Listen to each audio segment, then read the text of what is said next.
El libro Los Payos forma parte de un ciclo de libros que recopilan las investigaciones realizadas por Alexandre Eleazar. Contiene un total de 42 textos traducidos, además incluye un texto de la Piedra de Rosetta, 2 en francés y 1 texto del libro de los Vere de Alexandre Eleazar. Dichos textos traducidos se componen de 3 partes. La primera muestra el texto original, la segunda expone la interpretación y descifrado, y finalmente se realizan comentarios y aclaraciones con respecto a la interpretación de texto. Muchos de dichos textos son de origen funerario y religioso, recopilados en su viaje a Beirut y Damasco, en museos y en colecciones privadas. Por último, quiero reiterar que al escribirlo me he basado íntegramente tanto en las notas tomadas al dictado, como en los comentarios y conversaciones que mantuve con él. Las alusiones a los diferentes grupos étnicos, culturas y razas son fruto de las interpretaciones realizadas por Alexandre Eleazar en el desarrollo de sus investigaciones, debiendo ser consideradas todas ellas en el mismo contexto histórico-científico en el que fueron realizadas. El autor puede no coincidir con ellas. Los Payos, el globo de donde procedieron era mucho mayor que el globo Eden, y llamado también globo Valeden o Edwen, de raza blanca, con estatura elevada de pelo rubio y ojos azules, y su presión atmosférica superior, ocasionando una baja estatura y algún trastorno psíquico a los seres humanos pobladores de este globo llamado Hispania, también llamado por Hispanie. Los habitantes de esta singular tierra tenían la piel cobriza, pelos negros y los ojos rasgados y pequeños. Se autodenominaban Payos por proclamarse hijos del sol. Payos significa pa, o sea sol. La I equivale a humano varón y la O a humano hembra, por lo que la palabra completa afirmaba que los humanos varones y hembras procedían del sol. La extensión de los Payos se indicaba, es de Pale es tierra del sol, o es de Espanta o Hispania es propiedad del sol, o español es vieja propiedad del sol y por extensión son viejos propietarios de la tierra del sol. La capital de los Payos en Hispania se llamaba Manoa la que manda. Las casas o chozas de bambús no tenían pisos, eran de planta baja. Los interiores aparecían decorados con extensas telas cubriendo cada pared, sobre las cuales pintaban escenas de caza, de banquetes horribles, de luchas entre humanos más fuertes, y el que perdía debía morir estrangulado. La población se hallaba dividida en 2 partes, los que habitaban en las colinas como funcionarios del emperador y los que residían, la más extensa, en las márgenes de un inmenso río cuyo delta se ramificaba en cientos de brazos con agua poca profunda, por lo que los naturales invadían buena parte de las aguas con sus chozas de madera, paja o bambú. Esos humanos, espantados sobremanera al ver llegar las naves de los Edwen que pasaban por encima de sus cabezas, aparecieron totalmente desnudos, manifestando su emoción, lanzando gritos desesperados, tirándose al agua y abandonando incluso a sus hijos pequeños. Los Edwen supieron más tarde que esas gentes se nutrían casi exclusivamente de arroz y pescado, tenían las piernas arqueadas y además, según las cuentas que les dieron, al parecer vivían poco tiempo, o sea un quixot que corresponde 8 quixut, 40 años. Más o menos, pues no conocían la autogeneración. Sepultaban a sus muertos en las tinajas que durante un tiempo les sirvieron para conservar frutas. En un primer momento guardaban esas tinajas en sus chozas y luego las plantaban en las playas de un ramal del río, poniendo las aberturas hacia arriba protegidas por tapas de arcilla cocidas al sol. Algunos se comían los muertos y guardaban solo los huesos y los cráneos en la tina de arcilla. Hacían muchas cosas horribles que los Edwen prohibieron enseguida y les enseñaron el castigo que comportaría realizar esas costumbres tan salvajes como los sacrificios de los niños. Los Edwen fueron recibidos por el Catapuruca o Catapurca, el emperador de los tigres o rey tigre, llamado también Catamalo, el tigre malo, pues nutría de vez en cuando de un niño pequeño vivo en sacrificio. Los padres y madres solían amenazar a los pequeños, cuando hacían una travesura, con llamar al Catamalo. Malo es pues una palabra procedente de Hispania antiquísima y de otro globo, al igual que chico, nene y muchas otras. Este emperador llevaba colgando de su cuello los huesos y cráneos de decenas de niños, y como muestra de cortesía, estaba dispuesto a permitir a los intrusos tener la suerte de penetrar dentro de su estómago. Decía a la vez que palpaba delicadamente a los Edwen, y se relamía la boca y labios. gracias de haber venido para ofrecerme vuestros cuerpos, sobre todo los intestinos, los cuales espero estarán llenos de excelente materia orgánica, los cerebros guarnecidos de pensamientos, tus muslos confeccionados con buena carne y los corazones llenos de sangre, producto de los rayos del sol. Entonces el emperador tenía bien enseñar a sus visitantes a sus cures, quienes estaban dispuestos a agarrar a los Edwen y empujar a los visitantes hacia una inmensa olla o un grill donde el calor y las llamas acabarían pronto con todos ellos. Mas ese emperador y sus numerosos cures no podían vencer a sus visitantes al conducirlos a la olla. Pronto los Edwen exterminaron a todos los locos antropófagos, visitando entonces las dependencias del enorme palacio construido en parte al interior de una montaña donde reinaban los paiolos vestidos de color rojo cuando recibían visitas del emperador durante las fiestas populares, y de negro cuando se hallaban en sus grutas. Grande se presentaba la tarea que se les venía encima a los Edwen, para educarlos. Pero antes de apresar a ese emperador estudiaron bien la situación. Ese extraño monarca se comía también a muchas aves y las carnes de ciertos animales como los peces que en esas alturas del río llenaban todo el curso del agua a pasos cerca del castillo del emperador y que apenas si se podía nadar. No por la profundidad sino por los enormes cocodrilos, los cuales engullían a cualquier animal o gran pez que se atrevía a penetrar en las aguas de ese río. En el delta del anchuroso río, los cocodrilos, llamados coco, monstruo, ese animal monstruoso se les suministraba a muchos niños y niñas enfermos, cojos o con disformidades, como de cualquier niño que se le ofreciera para así no rebasar la población de humanos de la cantidad permitida por el emperador, y nadie hacía nada para salvarlos. Dichos cocodrilos eran venerados por los payos en el poder, por lo que algunos solicitaban de los Kutksaray ser momificados y colocados sus cadáveres en la panza de esos animales, que una vez muertos de vejez, eran vaciados de sus tripas y momificados también y colgados en las paredes o techos del enorme Tampale, templo, con sus columnas estriadas para representar los rayos del sol. Los payos también adoraban a los serpan, serpientes. Las habitaciones del emperador rebosaban de esos animales. A las mujeres payas no les gustaban tener hijos, pues las órdenes imperiales fijaban una cierta cantidad de humanos machos con el derecho de existir en el imperio bajo los rayos del sol. Las chicas, escogidas por el emperador, a las más sanas, a partir de cierto tiempo, o mejor dicho de haber tenido una cierta cantidad de hijos, 15, se le consideraban viejas y las lanzaban a los cocos o al medio de una hoguera de sacrificio. Los Edwen quedaron horrorizados y estupefactos por todo lo que vieron, por lo que exterminaron el emperador Katapurka y a sus funcionarios payoles. Cogieron a cientos de payos varones y hembras, entre los que estaban dotados físicamente y poseedores de una cierta inteligencia, y les introdujeron en sus naves. Se les trasladó al globo Valeden. Así conocerían una nueva vida. Lejos las prácticas caníbalpat, aprendieron a comportarse casi como un Edwen, llevando algo de ropa, durmiendo en camas, comiendo con cuchara y tenedor, bebiendo productos de la naturaleza, sanos y excelentes. Se les enseñó el estudio de las matemáticas, física, química, conocimientos de plantas medicinales, etc. Incluso a algunos se les reveló, con cautela, la formidable potencia de las fuentes de la juventud, a pesar de que tal líquido no surtía el mismo efecto en sus organismos que en los Edwen. También les enseñamos el arte de construir edificios y monumentos en piedra colosales y en sus planos visibles esculpir dibujos representativos de la vida humana, animal y vegetal del globo Valeden. Aunque su arte era muchas veces desconcertantes, horrible de ver, ya disponían de una cierta escritura, representando cabezas de sus antiguos jefes y de los Edwen, y sirviéndose de imágenes y de enorme imaginación, ofrecían, o creían ofrecer, el testimonio de su vida anterior y de la actual,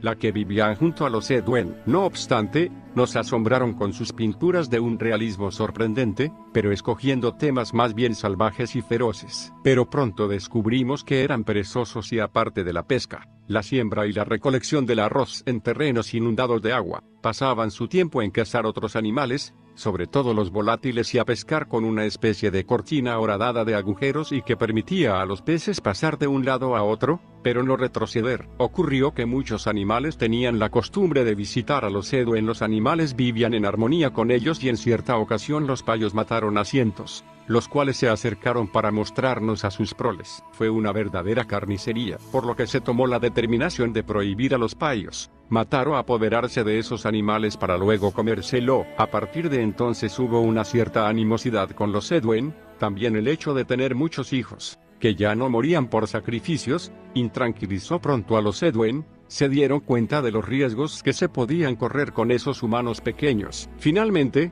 al cabo de un tiempo, esos payos empezaron a agitarse y a insultar, pretendiendo que el globo Valeden no era exclusivamente de los Sedwen. Ahora ellos tenían derechos, todos los derechos de matar a los animales que querían, y además no sembraban nada en los terrenos vírgenes ofrecidos para establecerse con sus chabolas de cañas y ramas bajas de los árboles y no muy lejos del agua del gran río. Muchas veces se pusieron a bailar y cantar, dando palemode con las manos. Querían que se les diesen tejidos para teñirlos de rojo por ser, según ellos, hijos del sol. También llevaban una bandera del mismo color cuando se manifestaban y organizaban alborotos delante de la entrada del Burbatzar, levantando los puños en señal de protesta y para asustar. Pero los Sedwen los ahuyentaron con los Ximistua. Así la manifestación se disolvió rápidamente. Esta situación no podía seguir así y se decidió devolverlos a su planeta, o planeta estado o ser de los Pales. Algunos payos no parecían de acuerdo con los jefes de ese movimiento subversivo y pronto se comprobó cómo perecieron encima de una pira de leña ardiendo, pues esos jefes les gustaba quemar vivos a las gentes mejor dotados de buenos sentimientos.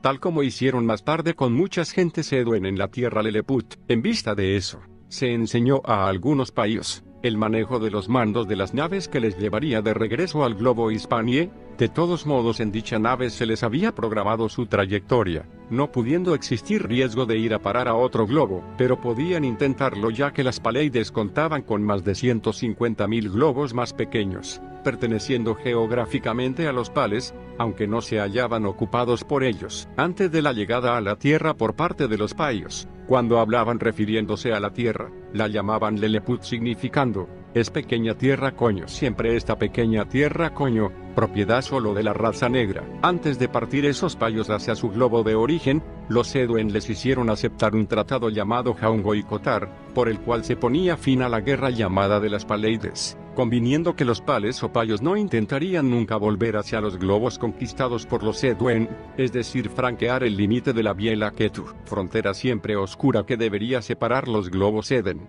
Eliseus, Vanitides, y demás de la Vie de las Paleides. El nuevo men donde los payos firmó el tratado fue escogido por sus correligionarios en Valeden y con la aprobación de los Sedwen, se fueron todos a Gran Globo de origen, llevados por la sabiduría infinita de los saitanos. Nada más llegar encontraron muchas dificultades los payolos, enarbolando sus curús. Les intimaron de no acercarse al palacio imperial, pues ellos instalaron en él a un nuevo Catapurca, el cual ordenó la inmediata matanza de todos cuantos regresaban de Valeden, pero no lograron la plena victoria. Los payos que regresaban de Valeden tenían en sus manos los medios con que defenderse y Catapurca tuvo que gritar Paco, parar esto. Por aquel entonces el zar de los o sea Alexandre, realizó el viaje más largo de su vida, yendo al globo que deseaba visitar desde hace mucho tiempo, el cual le llamó Orión. Es un globo sorprendente, de unas 60 veces la circunferencia de esta tierra Univer, extremidad del Ver,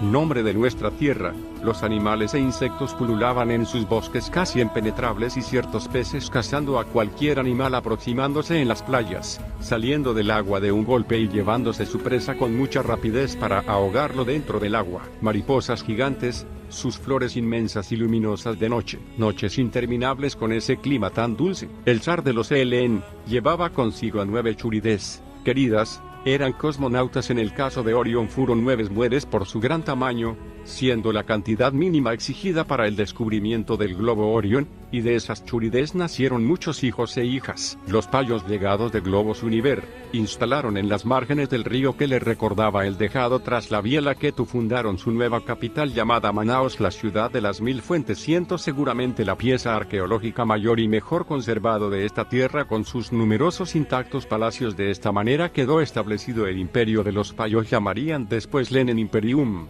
primer imperio, y el quinaqueo que recibiría la denominación de Lenen Imperator, el primer que hace de gran par. Manaos fue escrita en numerosos textos en escritura jeroglífica, los cuales hablan de su fuente de mármol blanco construido en forma de zigzag para ir de tierra firme al palacio del emperador construido en el agua poco profunda de un gran lago artificial. Casi todos los objetos fabricados lo fueron fundiendo en oro. En los propios salones del emperador los suelos eran pavimentados con monedas de oro puestas de pie o de canto, ya que los payos crearon las monedas a partir de este imperio, pues en las Paleides no utilizaban ninguna moneda. Construyeron grandes barcos para navegar en los mares y panames para ir por los ríos y aguas pocas profundas. Una vez conquistado el imperio, Quinsaqueo decidió que sus súbditos se cruzarán libremente con la raza negra por ser mejor dotados físicamente y los que abundan más en todas las costas con el mar. El emperador Quincaqueo fijó una cantidad de mujeres por cada uno de los payos y luego los hijos nacidos de esas uniones se unirían entre ellos. O sea, siempre se unirían con chicas de raza negra o humanoides que acaban de perder su pubertad. Atraído por la civilización de la raza negra, bastante superior a la de ellos pero muy inferior a lo de los Edwen, quiso tomar contacto con alguno de sus grandes jefes. Entonces se fueron hacia un gran continente, ahora África, y fundaron el pueblo portuario de Cairo en las márgenes de un gran río que llamaron Pais o río de los payos. Como los naturales eran todos de raza negra, de acuerdo con las ideas de Aqueo, los paños se cruzaron con ellos creando raza de gitanos más altos y más bellos que los negros y los payos. Algunos cures disconformes se fueron en otra dirección donde abundaban unos humanoides o monos muy parecidos a los payos, y por tal razón y por necesidad sexual se unieron a ellos, y cansados con los problemas de razas y de las disputas entre ellos, obtuvieron así una nueva raza, la cual denominaron primeramente chimpancés, son payos pequeños, y luego chinos, son pequeños, conservado hoy en día. El gran maestro de los cures, llamado Amosoro Amoloco, se fue al territorio que luego se denominaría Patagonia, gran territorio de los brujos, todo el continente americano. Así nacieron 3 civilizaciones de payo: los españoles, pobladores de la primera Hispania en este globo y de los territorios actuales de Australia, de Nueva Guinea y de todas las islas de Océano Pacífico, de las islas Hawaii hasta Nueva Zelanda. Los egiptanos o Putaa, asentados en el territorio llamado ahora Egipto, y finalmente los descendientes del Amosoro, que se establecieron a todo lo largo del continente hoy llamado América. Todos ellos se reclamaba de su primera tierra de Hispania, donde el sol no se apagaba nunca. O sea, no existía la noche, y de las Paleides. Los cures disponían de escribientes de textos sepulcrales con reseña de hechos extraordinarios, sabiendo toda su procedencia del cielo y estado al corriente del hecho de haber invadido esta tierra, la cual desde un principio antes de aterrizar la llamaban Leleputosae, pequeña tierra coño. El símbolo escogido por los payos para representar a su inmenso imperio fue enseguida la de un león sentado, y en Manaos colocaron pronto en su gran sala 65 leones de oro macizo. La bandera imperial era de color rojo y un centro figuraba el disco solar de color blanco, o sea, la japonesa actual, con colores invertidos desde el día que Japón, propiedad de España, deja de pertenecer a España, o sea, hasta el final de la Segunda Imperio fue la Tercera España. En la Patagonia se dio con el método de la ley de la exterminación de los menos favorecidos, o sea, con defectos físicos, entre ellos niños, para ser sacrificados por los rituales de los pares payos de esa época, que da muchos vestigios y esculturas de piedra en todo el continente americano. Los nuevos emperadores payos se proclamaron emperadores de todas las España, y es en esa época cuando apareció el dicho de que en España el sol no se oculta nunca, es decir, en las propiedades inmensas del imperio, a la cual duró aproximadamente 4900 años. El primer imperio fue denominado después Paleolítico, lo de los viejos pales, y es Dios Todopoderoso quien acabó con el todo. Esos pales hablaban el Bedú, en que lo aprendieron en el Edenes, primer imperio finalizado con el golpe a golpe, creando los desiertos de China, Arabia, África del Norte y Oeste americano. Fue la cólera de Jangoico por la muerte de su hija Mistatu, era el año 10.099 a.C. Un almirante de la flota paya, gobernador de Suomi en el poder del sol y de Suecia, norte de Finlandia, Suecia y Noruega, al regresar de Alapurupateria y ver que esa tierra habían desaparecido según se anunciaba en el lugar de las costas donde se refugiaba con todos los barcos y tripulaciones, allí se autoproclamó Atila de todas las Españas y fundó la ciudad de Cali de hoy Cádiz. Así nació el segundo imperio español, Imperio Payo, con su nueva capital. Este imperio conocería en sumo grado el arte de la escultura con las piedras, y para representar a los varones, gobernadores y emperadores. También fue el imperio de la fundición de los metales hierro, cobre, plata y oro, muy abundantes en todas partes. Será también la época histórica de los grandes sepulcros subterráneos, sobre todo en Egipto, China y península. Este imperio finaliza con el célebre derrota a los payos y los pales en Troya. Los habitantes de la península se les llamó más bien payos. A partir de ese imperio los egipcios se vieron atribuyéndose la denominación de Palé. Eso es para distinguirlos, pero se usaban las denominaciones denominadas en cada lugar. El tercer imperio, imperio de la Media con capital en Roma, surge de la división y disputas entre los gobernadores del imperio del Reino de Aragón, el cual finaliza aproximadamente en el año 1600 a 1580 a.C. Los regresaría el S.P.Q.R. España-Ecuador Reino o Sepani-Ecuador Reino, el cuarto rey imperio y su símbolo un león sentado con la pata derecha sobre el globo. Hoy en día se le puede ver en todo el mundo, incluida China. Fue el más floreciente, habitando subyugando a la mayoría de los reinos de este globo menos el continente americano, que seguía desaparecido. Su capital era la famosa Cartago Spartaria. Para que el lector tenga una idea de la importancia de este imperio, citaré alguno de sus provincias con nombres actuales: Francia, Alemania, Suiza, Inglaterra, Escocia, Irlanda, Países Bajos, nombre dado por España, Bélgica, Italia, sin contar todas las demás tierras al este de Europa, designación dada por España. Y las poblaciones de esta provincia española fueron muy orgullosos de ser españolas y formar parte de Europa. La lengua oficial de todas esas provincias fue la española, que es de los españoles hablado por la élite en Inglaterra. Penetra también la lengua de Aragón, Goles, donde nacimiento a muchos dialectos por introducción de lenguas, de palabras y expresiones españolas, y que son de miles en toda Europa. Es solamente debido a la pronunciación que hizo cambiar la ortografía de los nombres, y luego se ha escrito en los textos lo que se oía pronunciar. Después se ha leído los textos a la manera de cada cual, y así etcétera etcétera se ha llegado al resultado actual. No obstante, se puede a veces descubrir el significado de ciertas palabras pronunciadas en cualquier lugar del mundo si se las presenta escrita con letras latinas. Al final de ese imperio surge un nuevo lenguaje llamado lotino, utilizado solamente por los cures y lotes. El lenguaje lotino se trataba de unificar las lenguas que se utilizaban en aquella época, pero fracasó. El quinto imperio se inicia en la península ibérica y parece haber recuperado su activa grandeza tras la expulsión de los árabes y el descubrimiento oficial del continente americano. Aunque todos los sabios de Europa eran conocedores de su existencia, los dirigentes españoles de aquella época no estuvieron a la altura de su nueva situación, parecida a los de antaño, y ese imperio no prosperó, yendo siempre de mal en peor. La historia de España imperial y de todas las Españas había concluido.